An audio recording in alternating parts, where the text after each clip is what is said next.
Nah, kita lanjut ke segmen 4 nih, segmen terakhir yaitu Q&A. Nah, ini nih bagian yang paling dinanti-nanti. Nah, kita sudah kumpulkan beberapa pertanyaan dari teman-teman.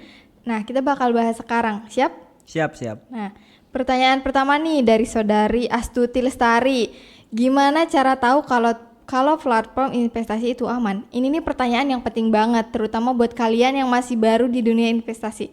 Nah, Salah, gimana sih cara tahu kalau platform investasi itu aman? Ya, pertanyaannya bagus banget ya dan penting banget buat kita mahasiswa dan pemula gitu.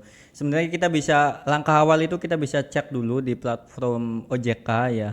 Di situ kita bisa lihat perusahaan ini atau ini udah tercatat dan diawasi oleh OJK belum gitu. Misalkan udah berarti kan emang ini kita bisa gitu ambil satu langkah lagi gitu. Nah, langkah kedua kita juga bisa cek lagi nih dari mulai analisis saja, kita dianalisis kayak gitu. Terus juga apa ya? Sekarang tuh lagi marak banget kan investasi bodong gitu yang menawarkan keuntungan tiba-tiba nggak masuk akal gitu. Nah, kita tuh jangan langsung percaya kayak gitu karena kan investasi tuh harus sabar juga kayak gitu. Intinya sih cek OJK aja. Yes, Di situ bener tuh banget. udah jelas gitu ya. Bener banget tuh. Kadang kita tuh tergoda sama iklan yang bilang untung 50% dalam seminggu. Padahal kan itu red flag ya. Nah, Masa iya. keuntungan 50% dalam seminggu? Itu nggak masuk akal Ya kan? nggak masuk akal banget. Betul. Nah, jadi tipsnya tuh cek legalitas, terus cari review dari pengguna lain. Betul. Nah, dan jangan tergoda dengan keuntungan instan. Iya, Simple tapi ampuh banget buat mencegah kerugian. Nah, siap buat pertanyaan berikutnya? siap. Nah, pertanyaan kedua ini dari saudari Siti. Kalau saya mahasiswa dengan uang saku pas-pasan, gimana cara mulai investasi? Nah, pertanyaan kedua ini relatable banget sebagai mahasiswa. Aku yakin nih banyak mahasiswa yang pengen mulai investasi, tapi ngerasa uang sakunya pas-pasan. Menurut kamu gimana solusinya? Ya, kalau menurut saya pas-pasannya tuh maksudnya tuh itu tuh bener-bener emang buat kebutuhan semua apa emang ada sisa gitu kan kadang kan kita seberapa pas-pasannya kita bisa menyisihkan gitu minimal sedikit lah gitu buat kita tabung untuk diinvestasikan gitu. Jadi kita investasi tuh nggak harus kita misalkan dapat uang jeng segini terus kita buat investasi enggak gitu tapi kita bisa menabung dulu dari mulai yang kecil gitu kita misalkan umumnya berapa sih jajan sekarang tuh tapi emang ini juga ya kayak misalkan kita buat beli bensin jajan juga gitu tapi ada gitu kita menyisihkan sedikit yang nantinya dikumpulkan buat investasi gitu karena kan dari mulai 50.000 aja kita udah bisa investasi Yes, gitu benar. loh jadi intinya kita menabung sedikit demi sedikit buat investasi gitu tapi jangan memaksakan juga jangan Ya. karena kita mau investasi terus kita ya udah nggak makan nggak minum yang nanti jadinya sakit nanti kan gitu. Setuju nih. Jadi yang penting itu bukan besar atau kecilnya ya, Iya, tapi kebiasaan yang kita iya bangun. betul. Nah, terus ada tips lain nggak sih? Ya itu bener tadi katanya kita membiasakan kita tuh apa ya menyisihkan itu loh. Kadang kan kita kan kalau udah di kampus ya yang jadi mahasiswa tuh kita kadang ya mau jajan inilah Iya, itu gitu. benar. Nah, ya kita yang nggak penting dan yang nggak butuh banget kita tahan dulu gitu. Kita ya apa ya kita fokus ke kebutuhan aja gitu. Yang penting kita nggak kelaparan gitu ya bahasanya kayak gitu. Intinya kayak gitu sih.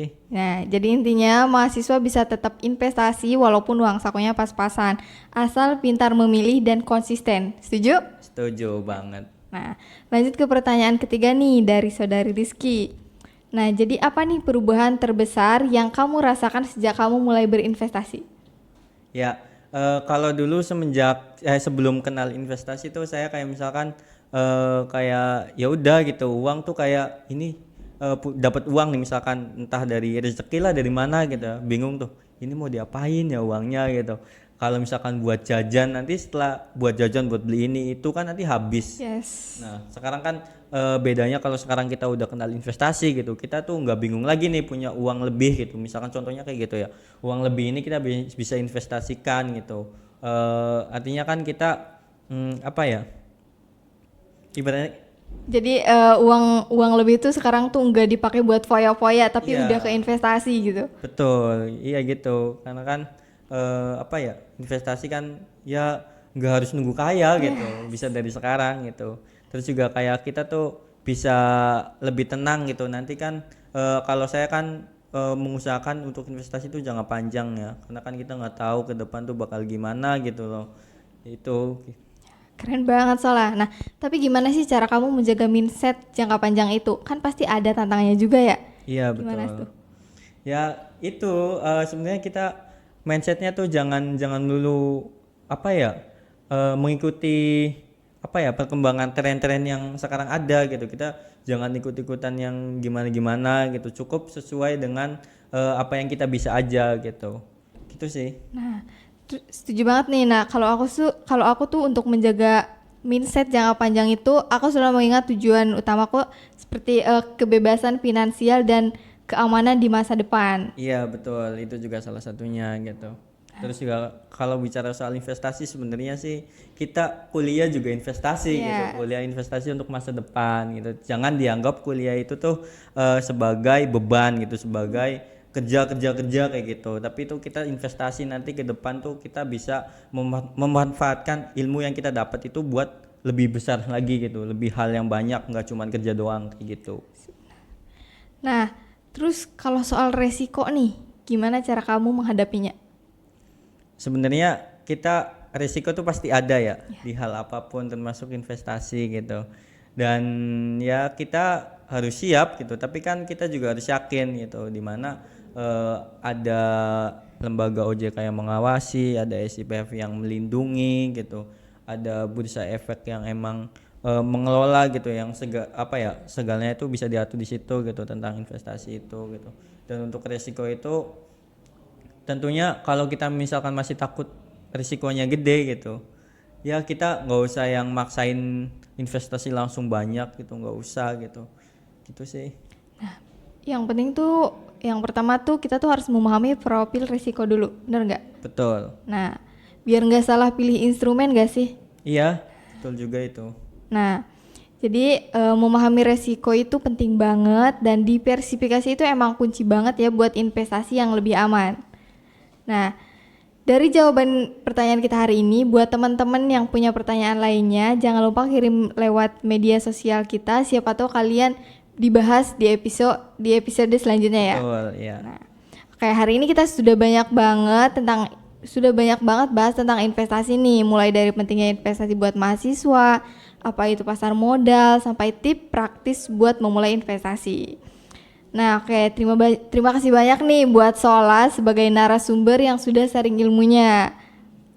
Ya, sama-sama. Saya juga senang bisa diskusi ya, bahasanya kita saling berbagi pengalaman gitu. Terus juga buat mahasiswa, kita jangan nunggu kaya lah gitu, jangan nunggu dinanti-nanti apapun itu tuh kita bisa dimulai dari hal kecil karena hal besar itu nggak mungkin kalau misalkan tiba-tiba langsung besar kan. Pasti Yes. ada langkah kecilnya kayak gitu dan buat mahasiswa juga jangan cuman ya udah kalian kuliah tuh cuman diam aja, jangan gitu. Kita harus banyak mencoba hal baru, terutama kita bisa kenal investasi itu apa gitu, pasar modal tuh apa kayak gitu. Nah, kalau misalnya bisa dimulai sekarang, kenapa harus nanti ya kan? Betul Nah, itu. nah semoga obrolan kita ini bisa memotivasi teman-teman nih buat mulai belajar investasi. Nah, jangan lupa share podcast ini ke teman-teman kalian dan mulai investasi dari sekarang. Yuk investasi, wujudkan mimpi, mulailah aksi dengan investasi. Sampai jumpa di episode berikutnya.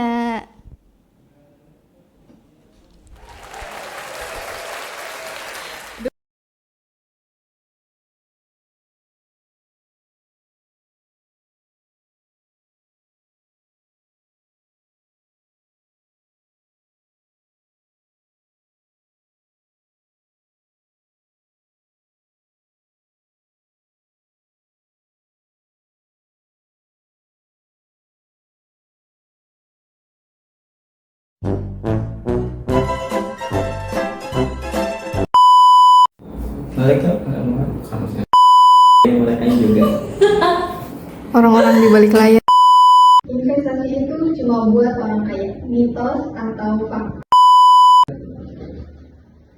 Fakta. Investasi wujudkan mimpi.